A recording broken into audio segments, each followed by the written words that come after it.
Bon bah moi, je sais pas, mes locataires en Bourgogne, ils vont pas arrêter de payer le loyer parce que le Groenland, on sait pas si ça va être les États-Unis, le Danemark ou un autre pays. Pendant le premier confinement, j'ai tilté, je me suis dit attends, ce truc, le Bitcoin, là, on avait dit que c'était résilient contre les crises, donc je suis allé voir, je me suis dit attends, c'est tombé à 3000, en fait c'est pas du tout résilient, c'est nul. Si on recommençait un peu l'histoire, et si on vous donnait 50 000 € aujourd'hui, est-ce que vous referiez all-in ?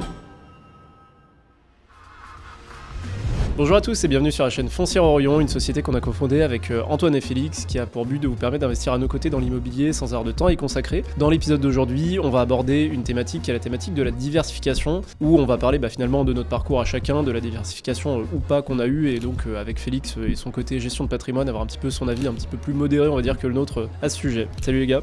Bonjour. Hello. Aujourd'hui, pour moi, l'idée c'est vraiment d'opposer un peu les deux écoles en termes d'investissement. Est-ce qu'il faut plutôt se concentrer, faire all-in un peu dans ce qu'on fait, dans un secteur d'activité ou dans une classe d'actifs donnée, ou alors est-ce qu'il faut plutôt diversifier, c'est-à-dire essayer de diversifier le nombre d'actifs, potentiellement également son énergie, et ça on pourra y revenir. Voilà, en gros, quelles sont les deux meilleures écoles ? Est-ce qu'il n'y aurait pas peut-être une stratégie hybride qu'on pourrait mettre en place et essayer d'éclairer un peu notre auditoire là-dessus, parce que je pense que c'est des questions qui reviennent assez souvent. Ouais. Et par exemple, du coup, la théorie, toi, ce qu'on t'apprend quand tu fais des études de gestion de patrimoine, c'est quoi les bonnes pratiques théoriques là-dessus ? Alors, les bonnes pratiques théoriques dans la diversification, alors déjà, il y a plusieurs types de diversification. Quand on parle de diversification, on peut parler de diversification d'actifs, de classes d'actifs. J'entends par là l'immobilier, la bourse, la crypto-monnaie, l'or, etc. Donc, on peut vraiment diversifier sur ces pans-là. Ensuite, on peut diversifier aussi sectoriellement. En finance, on peut diversifier soit sur la technologie, sur l'industrie, sur la consommation de base. On peut aller sur la consommation cyclique, etc. En immobilier, on parle plutôt d'immobilier résidentiel, commercial, des bureaux, de la logistique, etc. On parle aussi de diversification géographique.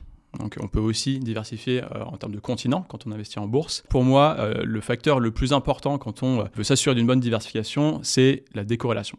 La décorrélation en fait entre les différents actifs qu'on a en portefeuille, que ce soit en immobilier, en crypto, en actions. C'est tout simplement s'assurer que en fonction d'un événement de marché, d'une fluctuation, d'une volatilité, comment en fait vont réagir les différents actifs dans notre portefeuille. Parce que je ne sais pas si tu t'en rappelles, Antoine, quand on s'était rencontrés la première fois, là je vous invite à revoir en fait la vidéo sur la genèse de la foncière, donc comment est-ce qu'on s'est rencontrés tous les trois. Je ne sais pas si tu te rappelles, mais lors de cette soirée, on avait échangé du coup sur nos différents parcours et on avait eu une discussion justement sur ce sujet de concentration et de diversification, parce qu'on avait quand même parlé pendant à peu près 3 heures de mémoire. Ah, c'est vrai. Et j'avais été assez étonné. Parce que tu m'avais dit, mais moi, ça fait plus de 5 ans que je ne fais que de l'immobilier. Et je suis all-in dans l'immobilier. Je suis extrêmement concentré. Et moi, je t'avais dit, pourquoi est-ce que tu t'essayes pas un petit peu à la bourse ?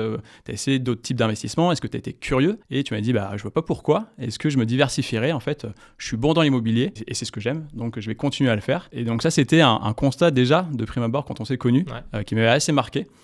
Est-ce que tu pourrais nous partager un peu ton expérience sur pourquoi est-ce que, pour le coup, tu as pris ce parti-là, avec Charles Arthur notamment, de plutôt vous concentrer sur l'immobilier ? Qu'est-ce qui a été, on va dire, le vecteur de décision sur votre stratégie depuis plusieurs années ? Yes, alors déjà je t'ai menti, c'est faux, j'avais pas que de l'immobilier. Je le savais, tu m'avais menti. Je t'avais menti. Non, à l'époque en fait on était, Charles et moi on était salariés de Vinci et on avait le droit à un plan d'épargne qui était quand même très avantageux avec des abondements, etc. Donc j'avais quand même des actions Vinci qui représentaient à l'époque pas tout mon patrimoine mais quand même une bonne partie en fait. Quand j'y pense, tu vois, j'investissais à peu près 10 000 € par an dans les actions avec le jeu de ce que je mettais plus les abondements, donc je suis resté 5-6 ans, donc voilà, ça représentait à peu près 50-60 000 €. C'est vrai que c'était très intéressant parce qu'on achetait l'action à une décote, on savait déjà à peu près quand on allait sortir, c'était bloqué mais on arrivait à débloquer parce qu'on s'est paxé avec ma compagne, j'ai fait ma résidence principale, etc. Et en fait ça a quand même été pour moi un levier important pour gagner de l'argent, donc j'ai profité en fait des actions, mais je dirais que c'était pas vraiment des actions comme tout le monde peut les avoir, c'est vraiment des actions, je l'ai fait parce que j'étais dans le groupe Vinci et parce que c'était intéressant, sinon j'aurais pas forcément investi dans Vinci comme ça me serait pas venu à l'esprit. Après c'est vrai que je suis parti sur un peu du full IMO parce que en fait j'avais pas beaucoup de capitaux au début à mettre en place en fait pour investir. Tu vois, quand j'ai commencé l'IMO, si j'avais sur mon compte 15 000 € de côté, c'était vraiment le grand max, tu vois, et je m'étais un petit peu renseigné sur l'IMO, notamment avec Charles, on en avait pas mal échangé. L'IMO, ce que j'avais compris, c'était l'effet de levier, c'est qu'avec mes 10-15 000 que j'allais mettre, j'allais investir 100 000 en fait. Et j'avais bien compris qu'avec la bourse, parce que j'en faisais un peu chez Vinci, j'avais un abondement. Donc tu vois, en gros, je mettais 4000, on me donnait 3000, tu vois, donc c'était quand même intéressant. Mais quand je jouais avec 4000 en bourse, je jouais avec mes 4000, tu vois, et l'action allait peut-être monter, mais je jouais qu'avec 4000. Et en fait, c'est vraiment moi l'effet de levier et le peu de capitaux disponibles que je pouvais avoir à l'époque, parce que je devais rembourser mon prêt étudiant, etc., qui m'a fait rentrer dans l'IMO, parce que j'aimais aussi ça. Hein. Pour moi, c'est important d'avoir un actif qui te plaît. Et je suis parti un peu comme ça. Et c'est vrai qu'après, quand c'est connu, t'es un peu dans tes croyances peut-être un peu limitantes, où tu te dis, en fait, je sais faire ça et je bourrine, c'est l'autoroute, voie de gauche, je me pose pas de questions. Et en vrai, c'est vrai que ça nous a, nous, pour le coup, plutôt bien réussi, quoi. Donc en fait, si je résume un petit peu, ce qui a fait que tu as pris ce parti de la concentration, c'est ton savoir-faire.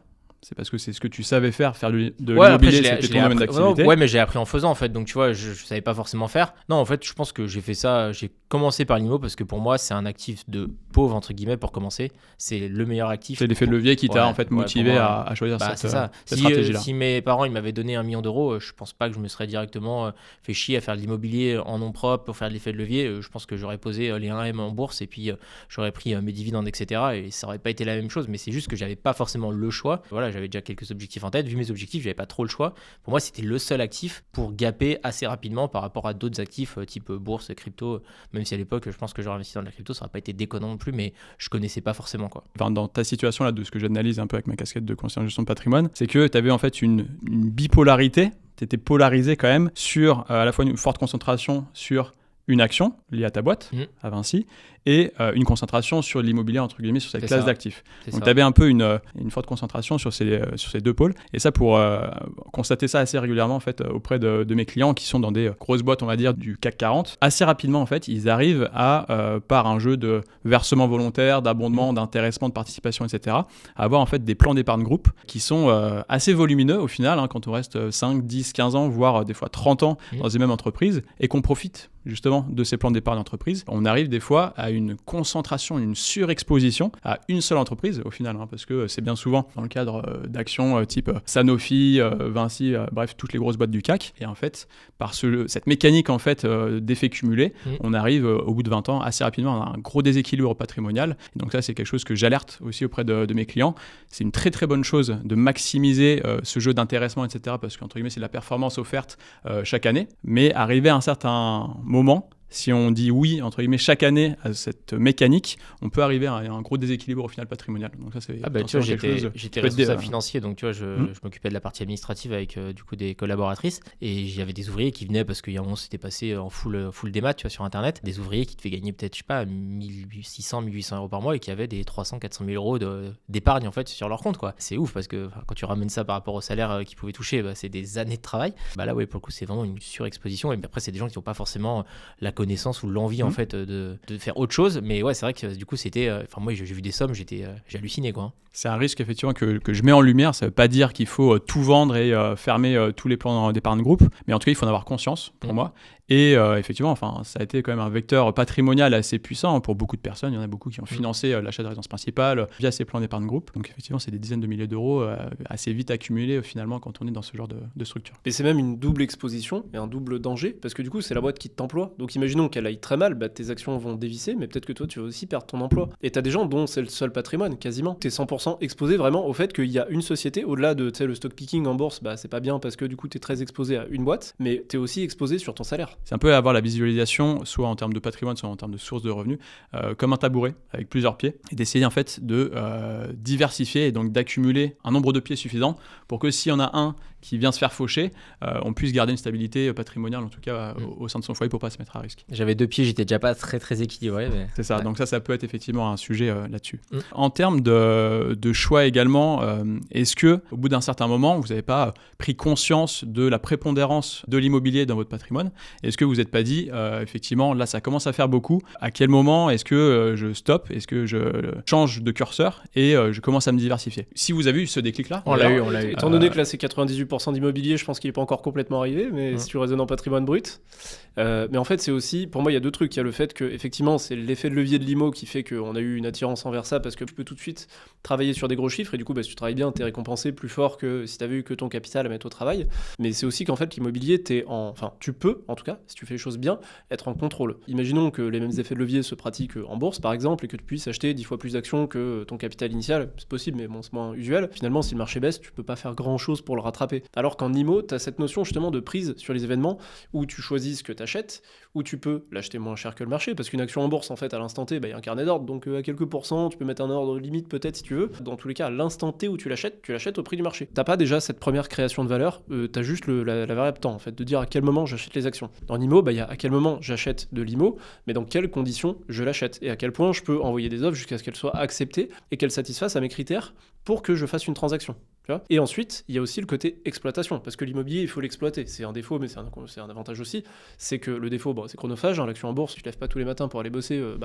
Chez Vinci, si t'es actionnaire, si t'es salarié, mais si t'en es que actionnaire, non. Dans l'immobilier, il faut le gérer. C'est pas passif, ça l'est en partie. C'est pas un travail à temps plein. Mais en tout cas, il y a du temps à passer dessus. Et le bon côté des choses, c'est que du coup, si tu fais les choses correctement, tu as une vraie prise sur les événements. Et un bien, tu peux choisir de le vendre ou de le garder. Quand tu le vends, si c'est un immeuble, tu peux choisir de le vendre à la découpe, de le vendre en monopropriété, de le vendre loué, de le vendre libre. Quand c'est juste un appartement ou une maison, tu peux aussi l'occuper au passage. Une action, tu peux pas aller dedans pour vivre dedans, tu peux pas en jouir, alors que l'immobilier, ça peut être un bien de jouissance. Tu peux choisir de le louer en nu, en meublé, en colocation, en courte durée. Il y a une pléthore de possibilités que tu n'as pas du tout sur les actions ou sur n'importe quel autre actif, même mettons, je sais pas, de l'or par exemple ou des cryptos, soit tu les achètes, soit tu les vends, quoi. Les cryptos, tu peux les stacker si tu veux, il y a 2-3 variables, mais beaucoup moins. Et c'est surtout des phénomènes exogènes qui viennent impacter ta performance. Alors que avec les actions ou d'autres valeurs mobilières, je pense que t'as pas beaucoup de prise. Et en plus, c'est même plus loin que ça, c'est que plus tu vas chercher à tripoter le truc et à avoir des actions, plus tu vas dégrader ta performance. Je pense qu'effectivement, cet effet de contrôle qu'on peut avoir sur l'immobilier, ça, je pense que c'est une vraie vertu aussi. Par contre, effectivement, la contrepartie,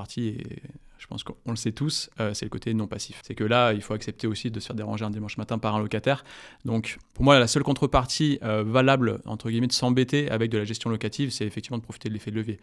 Quelqu'un qui pose 200 000 parce qu'il a 200 000 de cash pour acheter un bien locatif en direct dans l'immobilier physique, je trouve ça un peu dommage. Il faut qu'il investisse dans la foncière, je pense. Il vaut mieux qu'il investisse dans un format, je pense, un peu plus passif.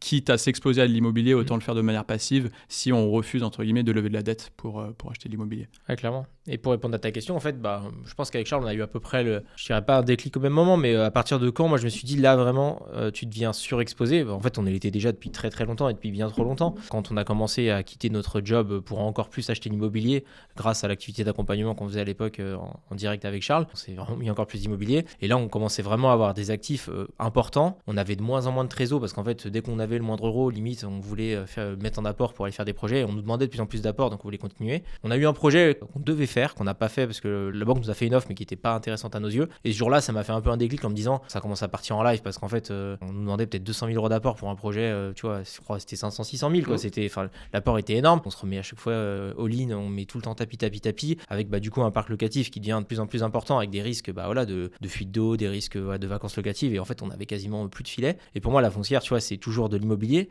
mais pour moi, c'est une source de diversification, tu vois, dans le sens où aujourd'hui, on a des investisseurs, on a une force de frappe qui est bien plus importante que ce qu'on avait en direct avec Charles. Et pour moi, en fait, j'ai mon patrimoine perso que j'avais avant foncière. Ça, c'est pour moi donc un actif immobilier. Mais l'actif aujourd'hui que j'ai avec la foncière, c'est des actions. Pour moi, c'est toujours assujetti à l'immobilier, mais c'est déjà une forme de diversification au sein même d'un actif immobilier, tu vois. Pour moi, j'ai commencé ce processus-là. C'est une diversification, mais tu gardes quand même une corrélation, on va dire, au marché immobilier au sens large, notamment résidentiel, français. Mais ça reste une autre forme d'immobilier, effectivement. Donc, on peut limite assimiler ça à un projet entrepreneurial en soi. Oui, c'est clairement ça. Mais de toute façon, au bout d'un moment, l'immobilier, en fait, quand tu commences à dépasser les 5 lots, tu deviens plus un entrepreneur que juste un simple investisseur. En fait, tu vas devoir gérer des gens, que ce soit des locataires, que ce soit également des artisans, etc. Donc, tu deviens entrepreneur malgré tout. Tu vois. Quand j'ai commencé l'IMO, à la base, je voulais pas être entrepreneur. Ça s'est fait, tu vois, naturellement au fil du parcours. Donc, si on doit en gros résumer, donc la concentration, c'est une formidable stratégie. Si ça coche 3 cases, la compétence, c'est-à-dire on sait ce qu'on fait, grosso modo. Ouais, mais la compétence, tu vois, encore une fois, tu l'acquiers avec le temps, tu vois. Tu vas pas, tu n'es pas genre en mode t'es bon dans l'immo. Après, tu peux te former avant de te lancer, etc. Donc, acquérir un minimum, un socle de compétences pour ne pas faire n'importe quoi. Tu as quand même le contrôle, comme tu le disais, Charles, c'est quand même de pouvoir agir sur son actif pour pouvoir essayer de l'optimiser et de le travailler de la meilleure des manières. Et du coup, l'effet de levier, si on parle de concentration immobilière, effectivement, c'est le levier qui a justifié en fait votre stratégie initiale de vous concentrer fortement sur cette classe d'actifs. Ouais, puis c'est aussi un peu notre situation de base où tu vois, avec Charles, on n'est pas bien nés, entre guillemets, on n'a pas eu d'héritage, etc. Donc du coup, c'est aussi le fait qu'avec les seuls cartes en main que tu as, comment tu arrives à jouer ton jeu pour avancer le plus possible. Et après, pour la concentration, il faut trouver un actif qui te plaît réellement. Tu vois, tu as des gens, ils vont s'éclater à faire de la bourse, faire du micro-trading. Moi, je m'éclate à faire de l'IMO parce que j'ai l'impression de maîtriser, comme tu disais, toute la chaîne de valeur. Et c'est ça aussi, en fait, c'est trouver un actif dans lequel tu t'épanouis vraiment pour pouvoir te concentrer. Sinon, ta vie, elle va être quand même plutôt chiante, je pense. Si on fait, en gros, on va dire une assimilation, on peut dire que la concentration, c'est un vecteur de performance, et la diversification, le corollaire, serait la robustesse. Ouais, c'est ça, c'est risque-rendement, et du coup la diversification va forcément lisser ton rendement, parce que si tu as 10 actifs, tu en as statistiquement certains qui vont performer et d'autres non, alors que du coup la concentration, si tu n'en as qu'un, s'il va dans le bon sens c'est très bien, s'il va dans le mauvais sens c'est très mal, et si tu mets un effet de levier par-dessus, t'amplifies encore le mouvement. Oui, je pense qu'en fait la diversification vient asseoir ton risque, tout simplement, en limitant les événements de marché et en essayant que son patrimoine au global ne soit pas mis en péril, parce qu'on a été concentré sur une seule classe d'actifs. Donc ça permet quand même de, je pense, diminuer la dépendance en fait à une seule fiscalité, un seul marché, une seule législation, une seule source de rendement. Donc ça, je pense que c'est des choses aussi qu'il faut prendre en compte dans la diversification. Mais il y a aussi un truc, c'est de quel capital tu pars. C'est-à-dire que, imaginons, tu te dis, tiens, par exemple, j'ai mon plan d'épargne entreprise, j'ai jamais investi, là j'achète ma RP et j'ai 50 000 euros. Finalement, ces 50 000 euros, si tu bosses à côté, t'as pas du tout envie de les perdre. Mais si tu les perds, ça va pas ruiner ta vie. Du coup, en soi, tu peux te permettre de prendre du risque et beaucoup de concentration là-dessus, parce que c'est ça qui va te permettre d'atteindre des capitaux si c'est ton objectif, parce qu'on n'a pas parlé d'objectif, mais j'imagine qu'il y a ça aussi dans la notion de diversification ou pas. C'est quel est l'objectif de la personne? Est-ce que c'est plus performance? Est-ce que c'est plus résilience? Mais quelqu'un qui aurait envie de performer, pour moi, en fait, quand t'as entre guillemets pas grand-chose à perdre, il faut les mettre à risque pour aller chercher des plus gros capitaux. Et une fois que tu as atteint ce seuil de plus gros capitaux que tu définis personnellement, et là, tu commences à te diversifier parce que justement, ce que tu as gagné, t'as plus envie de le perdre. Alors que les premiers 50 000, en fait, si tu les perds, ça change pas grand-chose dans ton quotidien. C'est très très chiant, mais ça change rien à ta vie. Par contre, une fois que les 50 000, c'est devenu 1,5 million, je sais pas, de patrimoine net, là, tu sais que tu peux commencer à en vivre. Et du coup, t'as pas envie de redescendre et de te remettre du levier et de peut-être finir à 200 000 et de dire, tu sais, comme les gens qui ont eu des fortunes un peu coup de chance en crypto, mais qui n'ont pas vendu, puis c'est redescendu, eux, c'est pénible, tu vois. Mais c'est vrai que j'avais un peu trop vu, notamment sur des groupes Facebook ou autour de moi, des gens avec un patrimoine relativement modéré qui, en fait, tout simplement voulaient couper des cheveux en quatre sur de l'ultra-diversification. Ils se renseignaient sur plein de choses, donc ça, c'était super, et ça me rappelait un peu quand j'ai commencé. On s'intéresse à tout, on a envie un peu de tout faire, donc on met un peu de billes un peu partout. Pour moi, la vraie faiblesse de la diversification, outre mesure, c'est la dilution. On dilue son temps, son énergie, on se défocalise, on n'est plus du tout focus, on perd du coup en performance, en efficacité et en gestion. Parce que typiquement, si on a 250 € à placer chaque mois et qu'on se dit, bon allez, je vais mettre 50 € sur une assurance vie, je vais mettre 50 € sur mon PEA, 30 € en crypto, et dans ces sous-poches, on vient resegmenter, etc. On arrive à de la surdiversification pour moi, potentiellement en plus avec à l'intérieur des actifs qui sont corrélés entre eux. Donc au final, c'est de la fausse diversification. Et tous les faux frais, etc. Et en plus derrière, déjà, il faut être compétent, ça suppose du coup sur toutes ces classes d'actifs pour quand même ne pas faire n'importe quoi. Et en plus, on perd en efficacité de gestion. C'est que plus on a de support d'investissement, plus on a de comptes ouverts, plus on a de sous-jacents. Et s'il y a un événement de marché, il faut prendre le temps d'arbitrer sur tous ces supports. Donc là, pour le coup, effectivement, une stratégie relativement simple où on concentre, ou en tout cas sur des sous-jacents qui sont déjà diversifiés, moyennant par exemple au sein d'un PEA, moyennant une seule ligne, un ETF World. Déjà là, on arrive à s'exposer à 1900 entreprises mondiales. Bon, ça, on a une bonne diversification sans se diluer sur plein de supports d'investissement et en se focalisant quand même plutôt sur l'essentiel. Donc ça, c'est quand même quelque chose d'assez intéressant. J'ai envie de vous poser une petite question, les gars. Si demain, vous aviez un changement de fiscalité en 2026 ou un gros pépin sur votre parc locatif, est-ce que votre stratégie que vous avez mise en place depuis plus de 10 ans, est-ce qu'elle tient toujours ?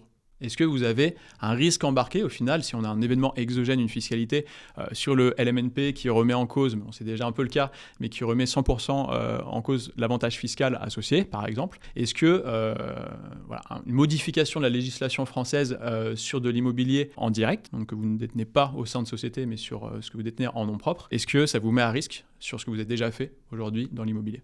De l'immobilier en nom propre, on l'a fait, mais on s'est diversifié aussi avec de l'achat en SCI. Donc tu vois, même au sein même d'un même actif, on est entre guillemets un peu diversifié avec des fiscalités qui sont différentes. Certes, si entre guillemets l'État français a décidé de taper sur l'immobilier, vu qu'on a un patrimoine aujourd'hui qui est quasiment que de l'immobilier, c'est une mauvaise nouvelle. Mais je trouve qu'on a designé le truc en fait, mais c'est ce que je conseille à tous les gens qui commencent dans l'immobilier, c'est à partir du moment où tu as un bien qui s'autofinance, donc c'est-à-dire que tu as une certaine rentabilité, ou que tu as un locataire qui est en place et où tu n'as pas besoin de vendre, j'ai envie de te dire, tu as quand même toutes les cartes en main, quoi, parce que en fait, la fiscalité te plaît pas, tu gardes comme ça, tu vends pas. La fiscalité te plaît, tu peux te permettre d'arbitrer, tu as besoin d'argent, d'argent, s'il faut vendre absolument à ce moment-là, c'est un problème de timing. Si tu arrives à faire de l'immobilier et que tu arrives à garder un peu de cash à côté pour pallier, ou je sais pas, il faut changer de voiture, il faut changer de machine à laver, etc. Et que tu as un immobilier qui s'autofinance, il n'y a pas un monde où je me dis putain, ça devient la cata, quoi. Sachant qu'en plus, moi, je me suis toujours dit, l'immobilier, c'est un besoin primaire. Les gens, ils ont toujours besoin de se loger. En gros, il y a quoi? Il y a se loger, manger. Après, hormis ça, tu vois, il n'y a pas grand-chose de plus important. Et en fait, je me dis, je réponds à un besoin primaire. Mon locataire vient financer, on va dire, mon bien. Il peut se passer une dinguerie, mais franchement, je me dis que je suis quand même vachement plus protégé que si j'avais, je sais pas, mis en bourse. Et tu vois, là, on voit en ce moment que j'espère qu'il n'y aura pas une guerre mondiale, entre guillemets. Mais moi, franchement, tu as des actions, tu vois ce qui se passe en ce moment avec le Groenland, etc.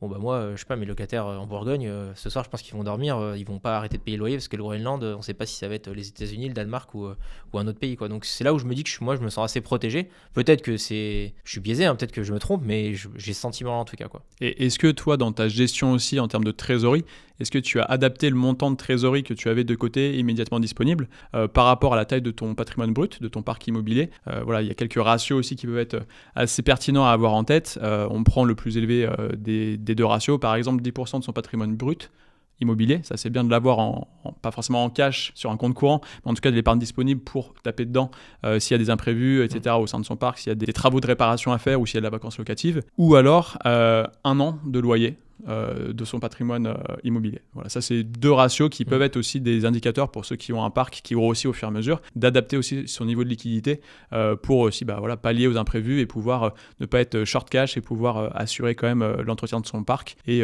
des éventuels déconvenus s'il y a des choses qui se passent sur son parc. Aujourd'hui, j'ai peut-être pas 1 an de loyer en cash.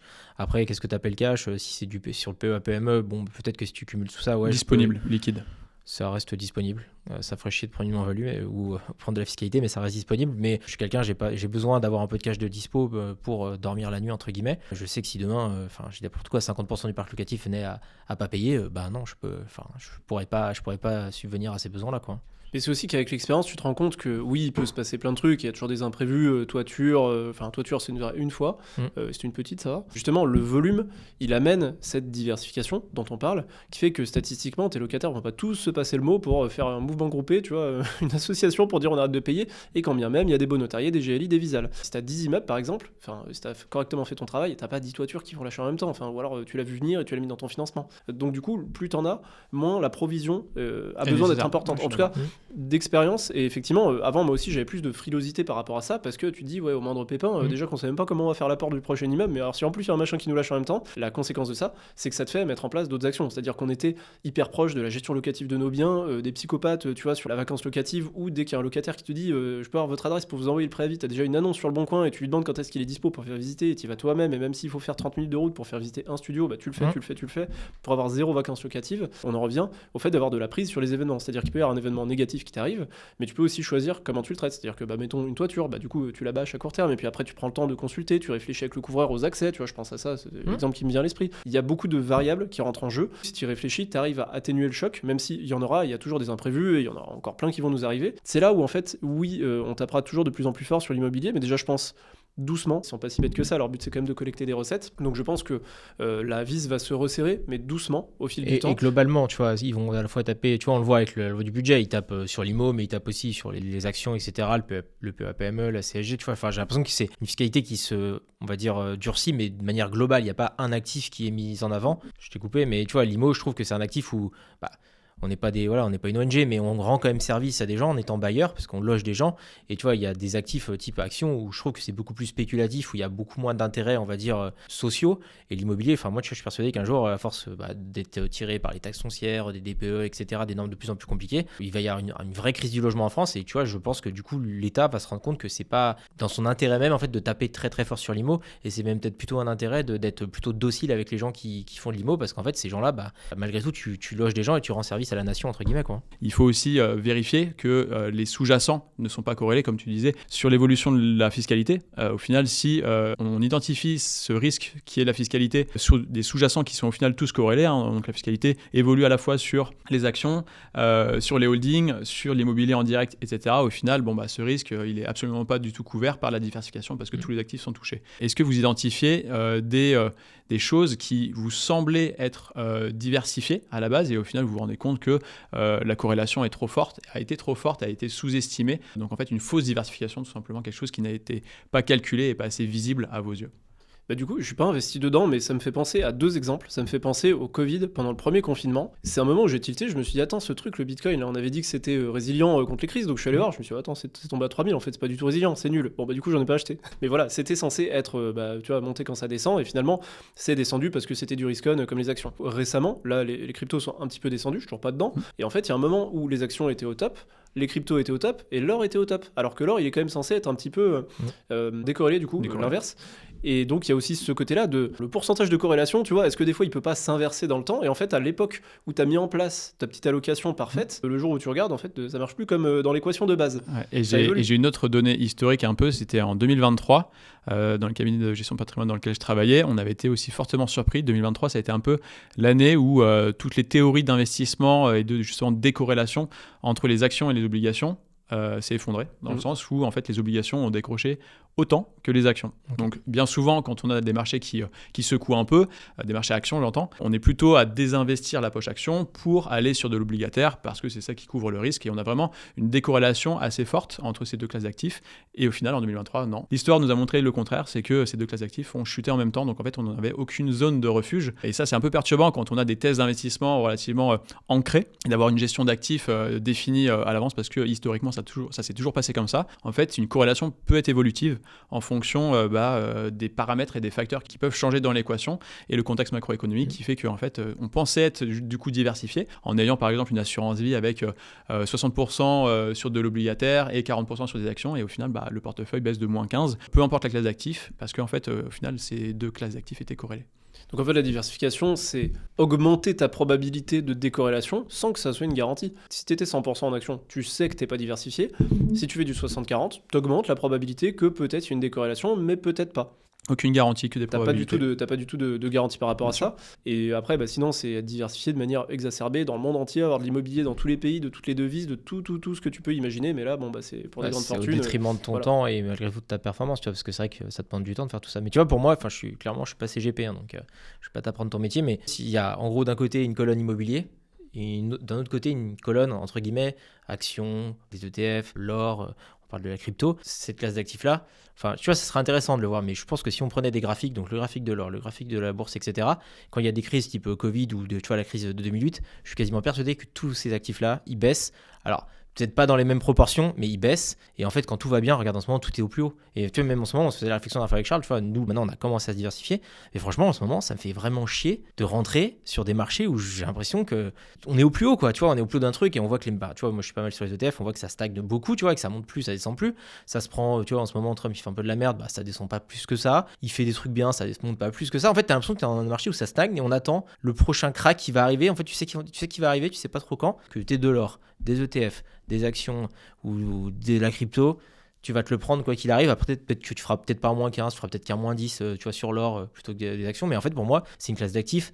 À partir du moment où tu es un peu dans la spéculation, je trouve que c'est quand même ok, tu te diversifies évidemment, mais ouais, je suis pas sûr que ça soit tant diversifié que ça.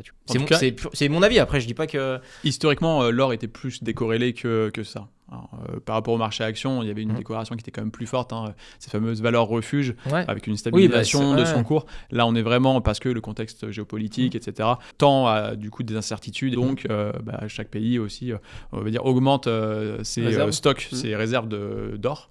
Et donc, du coup, le cours monte. Et puis, l'incertitude fait que les gens préfèrent avoir un peu plus d'or dans leur portefeuille que la normale. Et donc, ça vient effectivement accroître cette spéculation. Et puis, plus le cours est vertical, plus ça aussi alimente ces effets spéculatifs. Effectivement. Il n'y a plus de barrière à l'entrée en fait, tout le monde peut le faire. Je dis n'importe quoi, le gars de 18 ans qui veut acheter ses premières actions, peut-être que dès qu'il va y avoir une petite correction, il va flipper, il va vendre. C'est aussi pas ce qui rend peut-être un peu le marché un peu plus spéculatif, où tu vois en fait aujourd'hui, vu qu'il y a peut-être plus de monde qui rentre, c'est la porte ouverte un peu à n'importe quoi, et en fait les gens ils gagnent, ils sont contents, puis dès que ça perd un peu, putain ils ont peur, ils vendent. L'or, on entendait toujours que c'était de valeur refuge, franchement aujourd'hui, j'en ai plus, tu vois, je suis pas certain que l'or soit tant une valeur refuge que ça, tu vois. Ça aura toujours évidemment une valeur parce que ça reste de l'or. Si les ETF ou je sais pas, une action autre se pète la gueule de 50%, je pense que l'or perdra au moins 30%, tu vois. Donc ça sera un peu plus résilient, mais ça sera pas énorme. L'immobilier à côté, pour le coup, t'es un petit peu moins en position de faiblesse, quoi. Mais c'est aussi que l'IMO, la différence, c'est que dans toutes ces classes d'actifs, l'or, les actions, la crypto, c'est un marché d'offres et de demandes, mais qui va très vite. Tu passes une transaction dans la journée, voire dans la nanoseconde en trading algorithmique. Alors qu'en immobilier, déjà, c'est le temps long de l'immobilier.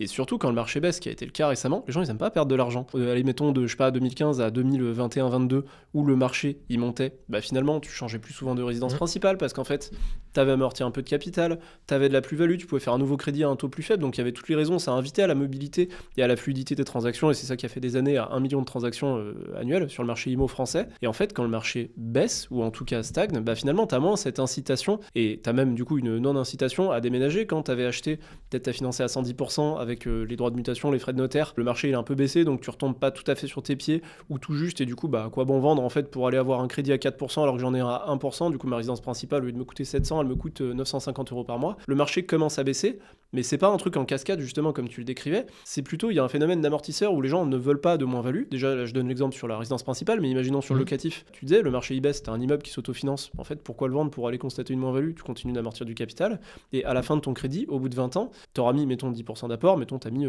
50 000 € sur un immeuble à 500 000. 20 ans plus tard, est-ce qu'il vaudra plus ou moins que 50 000 €? C'est ça la question à se poser pour savoir si oui ou non tu gagnes ou tu perds de l'argent. Et je pense pas qu'en 20 ans, le marché, il divise par 10. Même s'il a divisé par 2, imaginons.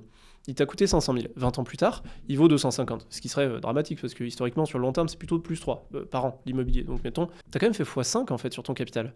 Après, t'auras un peu d'entretien en 20 ans aussi, mais oui, tu perdras pas d'argent en tout cas, même si tu divises par 2 le prix d'achat que t'avais pu constater. Ouais. Et du coup, c'est toutes ces choses-là qui font qu'il n'y a pas des shorts qui sont liquidés, des effets de levier, enfin toutes ces choses. Dans tous les cas, pour moi, tu as une inertie aussi qui est complètement différente, dans le sens où tu n'as pas de cotation aussi directe. Donc le fait que tu ne saches pas tous les jours combien vaut ta maison, ça a aussi un effet psychologique relativement bénéfique, et ça lisse un peu, on va dire, le prix. Ça évite justement, je pense, les effets de FOMO ou de FUD, dont la peur de louper le train ou alors de panique sur l'immobilier. Et en plus, il y a une valeur d'usage en fait du bien où au final les gens peuvent aussi différer leur projet de vie, rester un peu plus longtemps, tester le marché, mettre en vente, mais au final décider de ne pas vendre. Donc il y a quand même, on va dire, pour moi c'est un sous-jacent sur lequel effectivement on a beaucoup plus le contrôle, mais par sa typologie, par son fonctionnement intrinsèque, fait que en fait on a en tout cas une perception de la volatilité de cette classe d'actifs qui est complètement différente. T'es moins dans l'émotion en fait. T'es moins dans l'émotion, c'est plus dans le rationnel. Ouais. Et j'aimerais bien aussi prendre un peu le corollaire au sein de la foncière. On a souvent quelques retours sur, on va dire, notre exposition à Chalon-sur-Saône, donc tout ce qui est Saône-et-Loire. Chalon et ses alentours, aujourd'hui, le parc de la foncière a à peu près une concentration sur la Saône-et-Loire d'environ 60%. Donc ça reste une prépondérance en fait, de notre parc sur cette zone géographique. On sera à 50 bientôt avec du coup le prochain projet de Bourg-en-Bresse, sera quasiment à 50-50. Mais donc on reste quand même bien exposé à ce marché, et ça c'est des remontées qu'on peut avoir de nos actionnaires, même peut-être des inquiétudes en fait qu'ils peuvent avoir à ce niveau-là. Mais qu'est-ce qui fait que on a pris ce parti-là justement d'aller sur cette zone géographique de Chalon-sur-Saône? Pourquoi est-ce qu'on accepte, du moins à court terme, de s'exposer à prépondérance notre parc locatif sur cette zone? C'est tout simplement justement parce qu'on a une très bonne connaissance du secteur, on a un vrai contrôle sur ce qu'on fait, sur les opérations qu'on nous apporte, et au final c'est ce que le marché nous donne. On a une thèse d'investissement où on vise à minima du 7% net, et en fait Chalon-sur-Saône correspond parfaitement à ce qu'on recherche. Donc pourquoi entre guillemets se priver de faire des opérations sur Chalon-sur-Saône, en tout cas sur du court moyen terme, et à terme bien sûr on tend justement à une bonne diversification géographique, mais par la maîtrise et par la connaissance du marché, en fait, on est complètement à l'aise et complètement OK pour avoir aujourd'hui une prépondérance sur Chalon-sur-Saône et les alentours.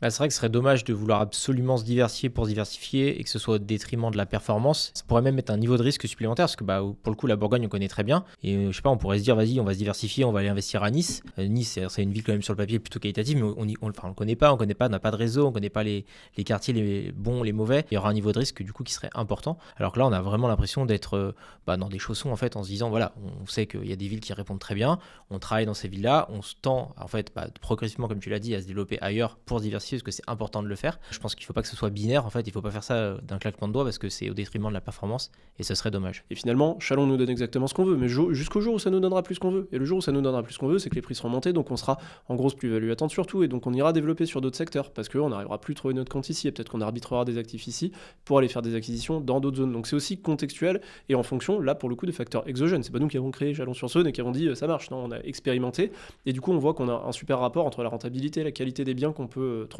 Peut-être une sorte de pseudo-conclusion de prime abord sur on va dire, un entre-deux, une sorte de conciliation entre ces deux mondes. Est-ce qu'on ne pourrait pas imaginer potentiellement un modèle hybride en soi, avec potentiellement une stratégie cœur et une stratégie satellite? C'est-à-dire 80% à peu près du patrimoine qui est dans une diversification qui est robuste, donc à la fois en termes d'actifs, sectoriels, géographiques, etc. Et sur une plus faible proportion, du coup une stratégie satellite, arriver sur quelque chose de beaucoup plus concentré, beaucoup plus tactique, avec soit on va dire un projet entrepreneurial, soit une connaissance fine sur une classe d'actifs, et arriver en fait à accroître la performance sur cette poche qui est bien maîtrisée, bien concentrée, mais avoir une vraie robustesse patrimoniale et une vraie diversification, un socle suffisamment robuste pour absorber tous les aléas de marché, etc. Et du coup là-dedans, comment tu abordes l'immobilier locatif? Tu vois, si tu as par exemple 80% d'actions avec un truc très diversifié, et ton 20% c'est de l'immo locatif, donc imaginons que la somme soit 100 000 euros, tu as 80 000 sur ton PEA, mettons, et tu as 20 000 que tu vas mettre en apport sur de l'immo. Avec 20 000, tu vas peut-être en emprunter 100 000, mettons, tu mets 20% d'apport, enfin t'en empruntes 80 et tu t'exposes à hauteur de 100. Maintenant, ton patrimoine brut, c'est 180. T'as 100 d'exposition dans l'IMO. T'es à 60% d'exposition sur l'IMO, alors même que tu avais consacré que 20% de tes fruits, de tes liquidités initiales. Je pense que la stratégie cœur satellite, elle peut s'appliquer par classe d'actifs. Je pense que je l'aurais découpé. Typiquement, c'est ce que j'ai expliqué, dans un patrimoine financier, en gros, avoir de l'investissement passif qui colle au marché, etc., où on a entre guillemets, une certitude historique de faire entre 7 et 10% par an, avec 20% sur du tactique qui... on l'espère, essaie de faire mieux que le marché et faire en fait cette même stratégie sur l'immobilier. C'est un peu ce qu'on fait en soi au sein de la foncière. C'est avoir, on va dire, une diversification robuste avec 80% du parc sur le pôle location qui a une très bonne inertie et qui rapporte des revenus locatifs assez réguliers, donc avec une bonne prédictibilité, et avoir un pôle tactique. En soi, c'est exactement ce qu'on fait avec le pôle marchand de biens qui permet de manière opportuniste d'aller détecter des opportunités, dégager de la marge et en fait avoir un booster de performance sur le véhicule de la foncière. Donc pour moi, c'est un peu ce qui pourrait être fait pour quelqu'un qui veut faire de l'immobilier, c'est arriver à avoir un parc avec des loyers qui tombent, etc. et de manière tactique sur une proportion raisonnée de son exposition au secteur immobilier au sens large, de faire un peu d'opérations de marchand de biens pour essayer d'aller chercher un peu de performance complémentaire. Ça peut être sympa. Ah, c'est intéressant. Mais tu sais, on aime bien se projeter à long terme, et c'était l'échange quand t'es vu chez toi, Charles, tu vois, de comment tu vois les actifs. Et toi, Charles, en plus, tu es quelqu'un, tu es challengeant, donc ça te pousse à la réflexion. Et tu vois, la dernière fois, j'y pensais, je me disais, en fait, je pense que pour moi, c'est une sorte de stratégie un peu en forme de parapluie, tu vois. En gros, tu as ton manche de parapluie, donc là, c'est vraiment ton socle qui est très dur et qui te permet de gaper fort. Nous, c'est aujourd'hui l'immobilier, tu vois. Et aujourd'hui, on arrive un peu, je trouve, à un point haut dans l'immobilier. Le parapluie, après, tu as quoi? Tu as des branches, tu vois. Et ces branches-là, tu vois, aujourd'hui, ça va être peut-être les ETF, ça va peut-être être de l'or. Et c'est des branches qui sont, pour moi, un peu similaires, mais qui sont différentes de ton tronc commun. Tu multiplies un peu les branches, et plus tu as de branches, plus ton parapluie est solide. Et comme son indique, un parapluie, ça sert à te protéger. Et je me dis, en fait, cette stratégie un peu parapluie, je trouve que c'est très pertinent. En fait, en gros, t'as le tronc commun qui va tenir un peu tout ton parapluie. Donc nous, c'est l'IMO. Et après, derrière, tu te diversifies. Mais le parapluie, t'as quand même un tronc commun sur un parapluie. Et en fait, je trouve que l'immobilier, c'est quelque chose de très résilient par rapport à peut-être d'autres actifs. Inconsciemment, c'est cette stratégie que je mettais en place. Et je trouve que cette stratégie, elle est pas déconnante, tu vois. Mais pour commencer, se concentrer, c'est quand même le mieux, parce que franchement, si tu diversifies très très vite et que tu joues à coût de 15-20 euros ou même 100-200 euros, même 10 000 euros, en fait, ça va pas changer ta vie.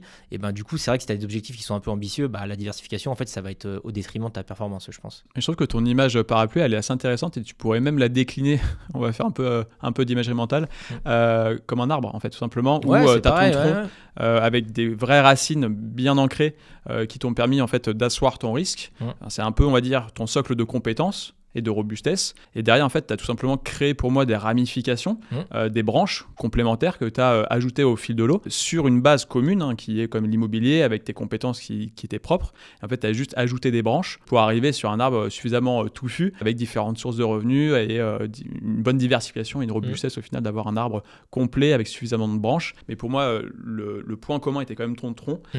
C'est ce que tu as le plus travaillé, c'est là où tu as développé de vraies compétences et c'est ce qui au final assure une cohérence patrimoniale dans ton cas, quoi. Super analogie. Et alors je sais pas pourquoi ça me fait penser à ça, mais ça n'a rien à voir.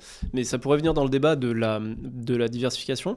Là, on parle de diversification en mode risque-rendement, mais il faudrait aussi la regarder dans le cas d'un décès, parce qu'on n'en parle jamais, mais en fait d'ailleurs il faudra qu'on fasse un épisode dessus. Quand on décède, il y a beaucoup de fiscalité si on le prépare pas, et surtout quand on va chercher des gros montants. Donc tu as ta diversification, ton camembert comme tu as voulu le faire. Si la personne décède, comment est-ce que ça se passe? Est-ce qu'il y a des fonds dans une assurance vie qui n'ont pas de fiscalité jusqu'à un certain montant? Dans l'immobilier locatif ou l'immobilier de jouissance, tu as très souvent des assurances emprunteurs qui vont payer le capital restant dû. Donc du coup, ta dette n'est pas un fardeau pour les gens à qui tu donnes. Ça crée des résultats exceptionnels qu'il faut aussi avoir anticipé. Tu as du pour et du contre, et en fait ta diversification diversification, enfin ton allocation parfaite, on va dire, de ton vivant peut être très imparfaite par rapport à tes ayants droit. C'est très important de préparer ça et je pense qu'il faudrait qu'on fasse un épisode là-dessus. Ce serait hyper intéressant. On pourrait parlait de petits arbres et tout, le gars il arrive, il bime la mort. Tu vois. Cimetière, on va tous mourir. Quoi. Abonnez-vous. Abonnez-vous et bonne journée. Ouais. Donc je pense que ce qui pourrait être intéressant pour nos auditeurs, c'est d'essayer de répondre à 5 questions pour essayer de les aider dans leur réflexion. Je me suis noté sur un petit bout de papier. Ce qui pourrait être intéressant pour vous, c'est de vous poser la question, est-ce que j'ai une compétence réelle ou juste une conviction? Donc ça pourra du coup tendre vers potentiellement une concentration si on a une vraie compétence à ce niveau-là. Est-ce que j'ai de la liquidité si ça se passe mal? Donc ça c'est un peu ce qu'on disait sur avoir suffisamment de mois de loyer ou de mois de revenus pour essayer d'absorber un risque exogène qui peut arriver si on est trop concentré sur une classe d'actifs. Est-ce que mon plan tient-il si je prends 12 mois en fait de vent contraire, dans le sens où qu'est-ce qui se passe si de manière consécutive pendant 12 mois ça se passe pas comme on avait prévu? Est-ce qu'on a pris suffisamment de marge sans trop en mettre, sinon on arrive sur des scénarios qui sont irréalistes et on ne fait rien, mais arriver sur quelque chose d'assez fin pour essayer de prévoir au moins 12 mois de scénarios assez improbables. Est-ce que je peux tenir aussi psychologiquement la volatilité? Parce que ça c'est quand même quelque chose qui pour moi est potentiellement assez dur à tenir. Quand on parle de diversification, c'est souvent parce que les gens ont du mal en fait émotionnellement à tenir une position par exemple qui est en baisse, et donc on se dit dans le doute je vais essayer de diversifier comme ça, s'il y en a un qui baisse, l'autre va rattraper. C'est pour ça que l'immobilier, pour le coup, on a moins ces problèmes-là parce que, comme je vous disais, il n'y a pas de cotation quotidienne et donc on a moins cette problématique, pour moi, d'être assujetti à un stress ponctuel, à un événement de marché parce qu'on a moins de volatilité, tout simplement. Ça, c'est quelque chose qu'il faut garder en tête. Est-ce que psychologiquement, vous êtes OK avec ça? Et ça sous-tend aussi, par exemple, les types d'investissements, la manière dont vous investissez. Dernière question aussi pour notre auditoire, c'est quel est votre objectif au final? C'est aller vite ou tout simplement tenir longtemps? Ouais, parce que du coup, si tu te mets un objectif genre de multiple, imaginons on reprend l'exemple de quelqu'un qui a 50 000 euros de patrimoine net, s'il te dit je veux 1 million, à coût de 10% par an, si tout va bien, il va quand même pas y arriver demain. Il va falloir prendre du risque et aller mettre du temps et du coup du levier ou d'autres choses, de l'entrepreneuriat, on en a pas trop parlé ici parce que ça sort un peu de l'investissement, même si des fois ça demande un investissement en capital. Le fait d'avoir un objectif, de poser l'objectif, permet aussi de se rendre temporel. Compte, permet de se rendre compte qu'en fait les actions que tu mets en place sont incompatibles avec l'atteinte de cet objectif. Si tu veux faire x20, c'est pas possible en y passant pas beaucoup de temps, ou alors il va falloir attendre 50 ans quoi. C'est extrêmement important de figer les objectifs, ils peuvent être divers et variés, mais on met pas du tout en place les mêmes stratégies en fonction de l'horizon de temps associé à l'objectif. Si on peut fixer un montant et un horizon de temps, effectivement on va pas du tout mettre en place soit de la diversification, soit la concentration. Il faut vraiment aussi choisir son camp entre du rendement, du risque, de la liquidité, un horizon de temps donné. C'est tout ça qu'il faut piloter à ce niveau-là. Et puis l'aversion au risque et la capacité de l'encaisser, c'est-à-dire où est-ce que tu en es dans ta vie familiale, professionnelle, et à quel point est-ce que tu peux te restreindre et diminuer tes besoins si jamais ça se passe mal. C'est pas pareil quand tu es tout seul, que tu as 20 ans et que tu as une famille avec 4 enfants. Si on recommençait un peu l'histoire, et si on vous donnait 50 000 euros aujourd'hui, est-ce que vous referiez all-in? Est-ce que vous réitériez cette expérience de vous concentrer autant? 50 000 euros, c'est pas un capital qui est énorme, donc je dirais que oui, sans hésiter. Pas suffisant pour autoriser une diversification.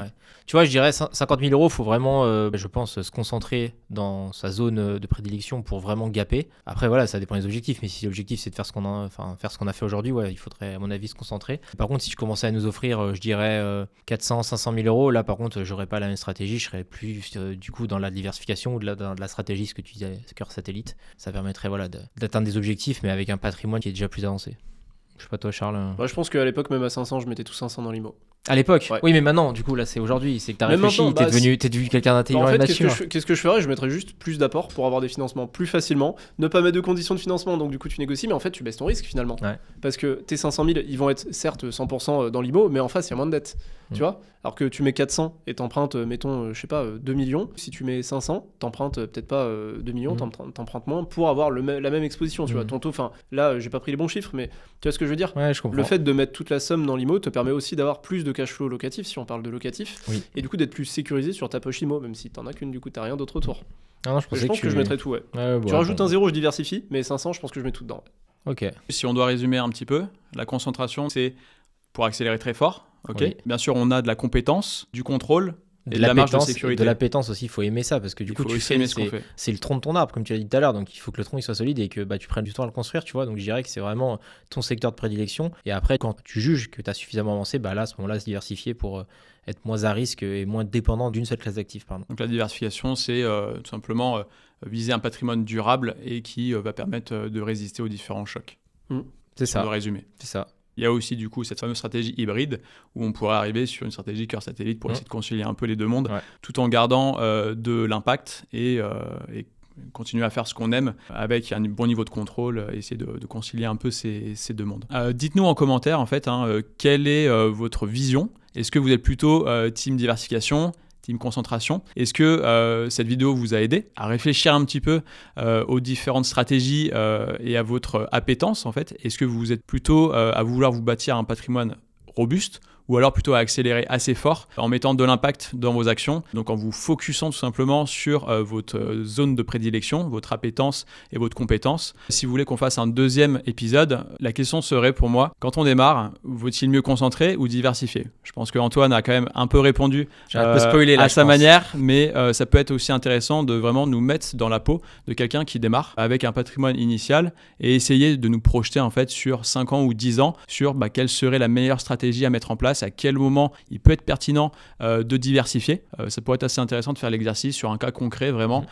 Quelqu'un qui a 25 ans, 10 000 euros de côté, à quel niveau de diversification et de robustesse il pourrait tenter d'accéder à 35 ans. Ça pourrait être assez intéressant. Dites-nous en commentaire. Ouais, carrément. Merci de nous avoir suivis. J'espère que cette vidéo vous a plu. Elle était un petit peu technique, mais elle est pour moi hyper importante. N'hésitez pas à nous suivre sur nos réseaux sociaux et puis on se dit à très bientôt pour une prochaine vidéo. Ciao. Merci à tous. Ciao.